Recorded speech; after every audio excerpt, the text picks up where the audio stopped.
everybody, welcome to another episode of Exploring Photography. I'm Mark Wallace, hanging out with Sara. Hi. This episode is brought to you by AiArty, image enhancement software. It's fantastic software. We're going to get to that in a little bit. But today, what we're going to be doing is we're going to be talking about this. This is a Speedlight. Specifically, Greg Edwards asked a question. He said, hey, that video you just did about the exposure diamond, balancing ambient light with light from the flash, can you do that with the Speedlight on a camera? Can you show us how that works? So that's what we're going to do. In fact, this is what we used last time. We used a fancy light meter, and we used some fancy studio strobes, and we did all kinds of stuff in manual mode. What we're going to do today is the opposite of that. We're going to take it back to the basics of a flash on the camera, and we're going to use TTL mode, through the lens metering, and a bunch of auto modes to try to emulate what we did in the last video, but without all the metering and all the fancy equipment that we would have to have. Okay, ¿tú es lista? Okay, perfecto, into position. All right, so what we're gonna do here, we have set this up to try to recreate what I did in that last video, to try to get as close as possible to the same results that we got with the studio strobe with our on-camera flash. Now, just a disclaimer, I am using a Canon 600EX RT. This is an older flash. There are so many different types of Speedlights out there. There are the Godox V1, which I absolutely love, Canon, Nikon, Fujifilm, you name it, they're out there. They are a little bit different in where the buttons and dials, so these little things back here, the buttons and dials and how you change things, they're different. In fact, it's not only different between a Nikon and a Canon and a Fujifilm, it's also different, and a Sony, it's also different between different Canon flashes, different Profoto flashes, different Godox flashes. And so for me to go through and show you where every button is on every different brand for every different make and model is just impossible. So what I'm going to do is I'm going to teach you the fundamentals. They're the same across all brands, all flashes. I'm going to show you those fundamentals. And so if you learn that, you can translate that to a Sony, a Canon, a Nikon, a Fujifilm, whatever you happen to own. So you might have to crack open your manual to figure out where the button is I'm talking about, but that's sort of the fun of it. Okay, that's the disclaimer over. Let's talk about how we have this set up. So I have a little recorder over here. I have my camera connected to this. And so what I'm seeing in my camera, you're seeing as well. So I can put that up on the screen. You can see where the autofocus is. Can you go like this? Sí, perfecto. So you're seeing exactly what I'm seeing in the camera. All of the different information, the shutter speed, the aperture value, everything. So I'm going to show you how I have this set up. So I am in aperture priority mode. I'm shooting at f8. So we can see that goes at f8. My ISO is at 160. And the reason for that is we're trying to duplicate what we did in the last video. In the last video, we shot at f8, and then we had our shutter speed at a beginning point of 60th of a second. So what I'm going to do is look through the lens here, and I'm going to point this at the background. And so when I do that, I can see that my shutter speed is about, let's see, yeah, about a 60th of a second. So if I take a picture there, at a 60th of a second, we get a good shot of the background. So that's what we want to do. So we are now at the same values that we were at with our fancy studio strobes. Okay, so now what we're going to do, no flash, just using aperture priority mode. And what I want to do here, I'm going to zoom this out just a little bit. And I am going to take a photo, lista, ojos aquí, and click. Okay, this exposure, well, it doesn't look great. So what the camera's trying to do is it's trying to balance the exposure of Sara with the ambient light. And so because this is so much brighter than it is in here, neither exposure is correct. So Sara's underexposed, the background is overexposed. Now, here's the first thing that I want you to hold on to. Exposure compensation. Every camera has it. And so if you don't know where your exposure compensation is, pause the video and find that, because we're going to use exposure compensation to change the ambient light. So watch what happens. I am going to roll my exposure compensation down. See this little scale at the bottom of the screen here? In fact, I can change my screen so you can see a little bit more clearly. I'm rolling this up and down with my wheel on the back of my camera. So I want to take this so it's one stop lower. Okay, lista. And take a photo. Then we're going to go 2 stops lower, take a photo. Let's go 3 stops lower, take a photo. And we can see as we go through here, the background is changing and so is Sara. So our ambient light exposure is changing as we change that background. So you can see that 0, -1, -2, -3. Okay, so the important thing for us to understand from that is when we put a flash on our camera, we now have 2 exposures. We have the ambient light. This is all this light back here coming in, all this stuff we can't control. We can adjust that exposure using exposure compensation. And in aperture priority mode, notice that when I'm moving this, the thing that's changing is my shutter speed. So my shutter speed's over there on the lower left. That's what's changing. So the shutter's getting faster and faster to underexpose, slower and slower to overexpose. So that's what's happening. If you looked at that last video about the exposure diamond, we know that we control the ambient light with our shutter speed, and so the camera is doing it for us. So exposure compensation, that's all we have to do. Now, let's do the next thing. I'm going to put my camera on my flash. Just to note, with a flash like this, you have all these different buttons back here for adjusting things like flash exposure compensation, which we're going to talk about in a bit, the sync mode, high-speed sync, all that stuff. So we have buttons on the back of that. A lot of newer flashes, specifically if you have a Canon with a Canon flash, a Sony with a Sony flash, a Nikon with a Nikon flash, you can control all of that stuff inside your camera. There we go. External speedlight control. So I can now go in here and I can turn things on and off. So you can see here that I am in ETTL mode. I have first curtain sync on and no flash exposure compensation and no flash exposure bracketing. We don't even know what those things are yet. So right now I just have my flash turned on into default full auto mode. And so let's try something. Okay, lista, ojos aquí, un dedo, perfecto. So this is the first photo, click. Okay, woof, that's very hard light. Now watch what happens. I'm gonna take my exposure compensation, dos, and we're gonna take a photo, tres. Okay, look at what's happening here. In fact, I'll put all this info. -2, look at the background. Using exposure compensation, I'm able to change that background. In fact, we're going to go down one more. Cuatro. Okay, so look at this. Exposure compensation, -3, the background's very dark. -2, it's less dark. -1 and 0. So by using exposure compensation, I'm able to make the background go darker or brighter. Let's take a moment to learn about the sponsor of this episode, AiArty. AiArty is an amazing image enhancement tool. And with AiArty, you can effortlessly improve the quality of your photos by removing blur, noise, and pixelation with 3 distinct AI models for super resolution.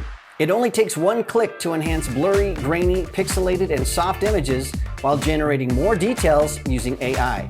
This is great for restoring compressed or highly pixelated files. Use deep learning algorithms to remove noise and reconstruct your images. You can fix issues caused by high ISO, underexposure, or noise from highly compressed files. Improve the clarity, sharpness, and overall visual quality of your work. Use AiArty to preserve and generate image details. It's perfect for generating skin, hair, textures, lines, and other fine details. The lower the quality of the image, the greater the potential for improvement. Make your images more detailed and natural by emphasizing edges and fine details without creating artifacts. A big thank you to AiArty for sponsoring this episode. For more information about AiArty and to download the software, click the link in the description of this video. All right, let's get back to it. On a Canon, exposure compensation controls the ambient light, only the ambient light. I can also change the flash. Now, on Nikons and some other cameras, when you use exposure compensation, it lowers both things, the flash and the ambient light. There are some newer Nikon cameras and newer other brand cameras where you can separate the two. You'll have to dive into your manual and see if you can do that. If you can't, the way to do this is just to shoot in manual mode. So let's do that so all cameras can be represented here. So instead of aperture priority mode, we're going to do the exact same thing. I'm going to put this back to 0. I'm going to change my mode here to manual mode. Okay. So let's change this to F8. And then we'll go so we have a normal exposure. Okay. 10. Sí, perfecto. Ah! Okay. So that exposure with both hands up, what we're looking at is a normal exposure with the ambient light according to the internal meter and the flash in full manual mode. Now, instead of using exposure compensation, we can do exactly the same thing by just changing the shutter speed. We're going to do the same thing exposure compensation did for us automatically by just doing it manually. So we're going to take our shutter speed and we're going to make it faster and faster and faster, and we'll see the background getting darker and darker. Okay, so now this should work on any brand of camera. What we're going to do is I'm going to take my shutter speed and uno. Okay, so this is a normal exposure.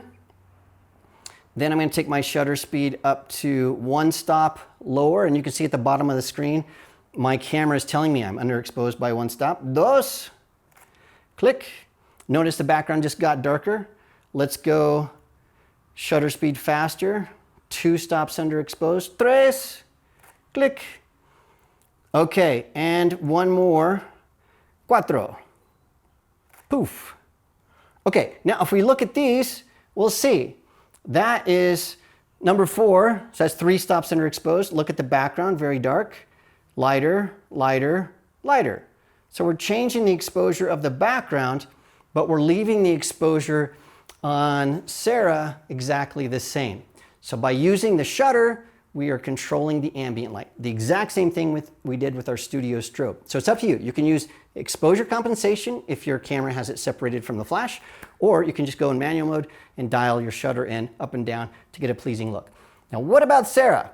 How can we control her independent? So what I'm going to do is we're going to do the same thing we did in our last video. I want to get a proper exposure for the ambient light. So to do that, I'm going to look at the ambient light and I'm going to roll my shutter so it looks, in fact, I'm going to turn off my flash here. It's telling me, whoops, let me turn my flash off here. It's telling me that a 60th of a second at f8 is a good exposure for the background. Let's check and see if that's true. 60th of a second, yep, at f8, we have a good exposure on the background. So we have our ambient light exposure set. I just turned my flash back on. Okay, so now what I'm going to do, por favor, uno. The first shot, we're letting the flash just fire away. Now, what I have on my flash is something called flash exposure compensation, FEC. It works the same way that exposure compensation works, except for it's just the flash. So I can tell the flash, take what you think is the correct exposure and lower it or increase it. So that's what we're going to do. Now, I can go in to my menu to external speedlight controls here, and then I can go to flash exposure, well, that's it, flash exposure bracketing, sorry, to this flash exposure compensation, and I can take that up and down here in this menu or on the back of the flash itself. Or the better way for me, there's a little button on the top of my camera. I can just push that and it brings up this separate exposure compensation. This is just for the flash. So what we're going to do here, por favor, dos, I'm going to take my flash exposure down, leaving my ambient light exposure the same. Okay, you can see that she's much darker there. So look at the difference between those two exposures. Okay, we're going to do it the other way. I'm going to take my flash exposure compensation. We're going to go up. Tres. Yay, tres. And now, wow, we can see that she is changing, but the background is staying the same. And so just like we did with our studio strobe and our meter to figure all that stuff out, we can now use TTL metering and exposure compensation or the shutter and flash exposure compensation to control those two exposures independent of each other. So if you have a Canon, just use exposure compensation. You can drop the ambient light up or down, flash exposure compensation, drop the flash up or down. Other cameras, you might have to go to manual mode, adjust the exposure manually, and then use the shutter to affect the ambient light, and then flash exposure compensation to affect the flash. There's one other thing we can do if you're just not sure of the flash and what exposure it should be. So I'm going to go in here, set my flash exposure back to 0. Let's go in here to my external Speedlight. And what I'm going to do is I'm going to turn on this flash exposure bracketing. I'm going to do that by 1 stop above and below. So what this is going to do, and I'm going to put my flash on my camera on continuous mode so I can do 3 shots. What this will do is if you're shooting and you don't want to have to play with that flash exposure compensation, I can take 3 photos and it's going to take the first flash, try to make that the correct exposure. The second flash is going to be underexposed. The third flash is going to be overexposed. So we can take 3 shots very quickly, boom, boom, boom, and the flash is going to adjust for those things. So again, depending on your flash, you have to go into the manual to see how that works. And so the other thing I'm going to do here is I'm going to go into my drive mode. Here we go. Drive mode. Low speed continuous. There we go. Okay, lista. And what we're going to do is boom, boom, boom. Okay, so sonrisa no necesita dedos. Okay, here we go. 1, 2, 3. And let's take a look. 1, 2, 3. Correct, under, over. Okay, enough of this. What we want to do now is to do this in a more pleasing environment, something that's realistic. We are going to recreate the shot that we did with Ilba in the last video. We're going to go outside, we're going to shoot in the plants and stuff and see if we can use the on-camera flash to add just a touch of fill to make a beautiful portrait. Now it's time for us to put this into practice. We're going to recreate that same shot that we did with the studio light, but now just the on-camera flash. Now, as I mentioned before, an on-camera flash is going to have different qualities of light. It's going to be much harder, and so my preference is always to take this off the camera, but as promised, we're going to do it on camera to see what we can achieve. Okay, por favor, en de, ¿cómo se dice? Es plantas. Sí, en las plantas. I'm learning Spanish as I go. And we're going to first take a photo with no flash. So I'm just going to turn my flash off. We're in aperture priority mode. I'm now at f4. So I want a nice shallow depth of field. And so, perfecta, muy bonita. I'm gonna take that shot and we're gonna look here. That looks pretty good. I like that. Let's also do a vertical shot. And so, perfecta, perfecta. Y tu cuerpo, sí, sí. Bien. Okay. So now we've got some shots. You can see that there are lots of shadows on Sara's face. So what we're going to do is we are going to turn on the flash. It looks like our ambient light is exposing correctly at f4, so we don't really have to worry about that at this point. So now let's turn on the flash and see what happens. We're going to do this vertical shot first. Sí, perfecta. So we're just going to take that shot. I'm looking through my viewfinder, and it looks to me like the flash is a little too hot. I'm going to take my flash exposure compensation. I'm going to lower this by 1 stop and take another shot. Let's lower it by 2 stops. Take another photo. Okay, now I'm just looking in. It looks like to me that using -2 stops of flash exposure compensation is working best. I'm just judging that by looking at the photo that I just took, looking through my viewfinder. And so if you're unsure, always take a few shots so you have some safeties to work with in post-production. Now the other thing that we have to be aware of is when we're shooting horizontally like this, the flash is right above the lens.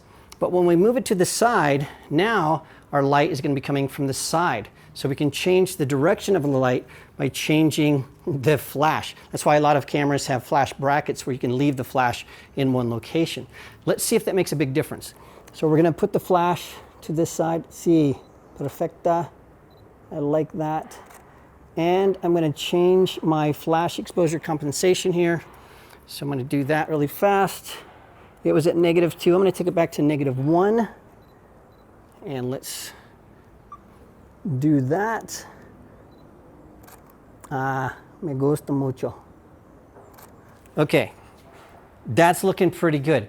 The other thing I can try is to move my flash and see if I can bounce it. We have a white overhang here, so I'm going to try to bounce this light. I'm going to put the flash exposure compensation back up to normal, to 0. I'm going to take a flash, take a shot. I'm going to move this so it's pointing up and a little bit forward. And let's take a shot. Me gusta mucho. Okay. Oh, that's the one. That's the one, I think. See, we got it now. So, perfecta, perfecta. Me gusta. Bien, bien, sí. ¿Sí te gusta? Ay, sí. Sí. Sí, súper lindo. Sí, sí, sí. Es muy lindo. It's very beautiful. So now that we have that dialed in, we're going to just shoot this, and then I'm going to take some of these shots. I'm going to throw them into Lightroom, do a little bit of post-production, change some colors, maybe saturate, all the good stuff that you would normally do, and then I'll show you the results.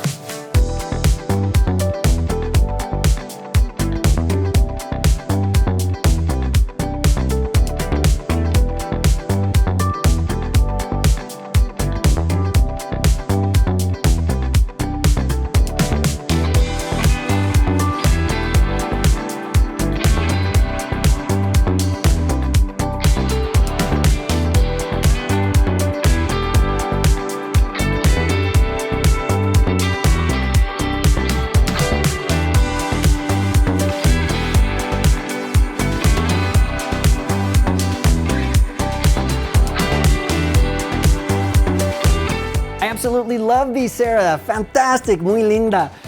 You can do a lot of stuff with your flash on your camera. I prefer to have it off my camera with a softbox or something, but you don't have to do that. You can use your flash exposure compensation, your ambient light exposure compensation to change those exposures. You can twist and move your flash around. You can bounce it if it's possible. You can get some really interesting results.